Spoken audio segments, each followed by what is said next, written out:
الثقافي التركي معهد يونس أمرة.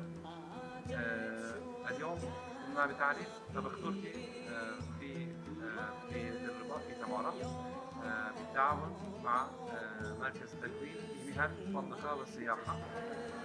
طبعا نحن نشكر بجزيل الشكر لإدارة هذا المركز ومديرها أستاذ قدوري وطلابها، لأن خلال يومين لمشاركة طباخين أتراك أجوا من تركيا إلى المغرب، عملوا أطباق في نفس المطبخ، وقمنا بتعريف طبخ تركي وركزنا على منطقة إيجا، بحر إيجا، من مناطق مختلفة في تركيا. واليوم عرضنا أكلات معينة في هذه المنطقة إيجا، غرب تركيا، يقع على غرب تركيا. وطبعا كثير من السفراء وأشخاص مهمين في المغرب شاركوا، حضروا في هذا البرنامج. هذا الأسبوع أسبوع طبخ تركي،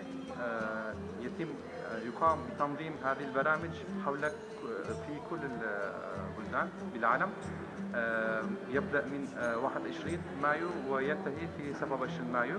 خلال هذا الأسبوع عن طريق مؤسسات معاهد يونس أمرة، مراكز ثقافية تركية، وعن طريق سفارات تركيا حول العالم نقوم بتنظيم هذا البرنامج ونعرض ونقوم بتعريف طبخ تركي بمشاركة بالتعاون مع مراكز تكوين في مهن فندقة وسياحة.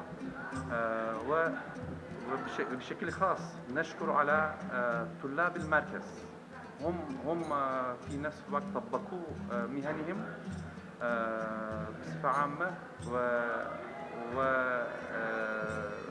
بأحسن صورة.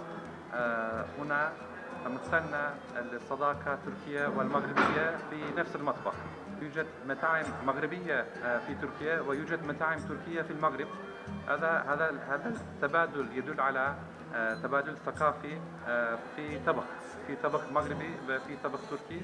تاريخيا الأكلات التركية والمغربية عندها تشابهات كثيرة في أسلوب الطبخ وفي كيفية الطبخ، في طريقة الطبخ. على مجموعة أصوات لهذه التغطية الإعلامية.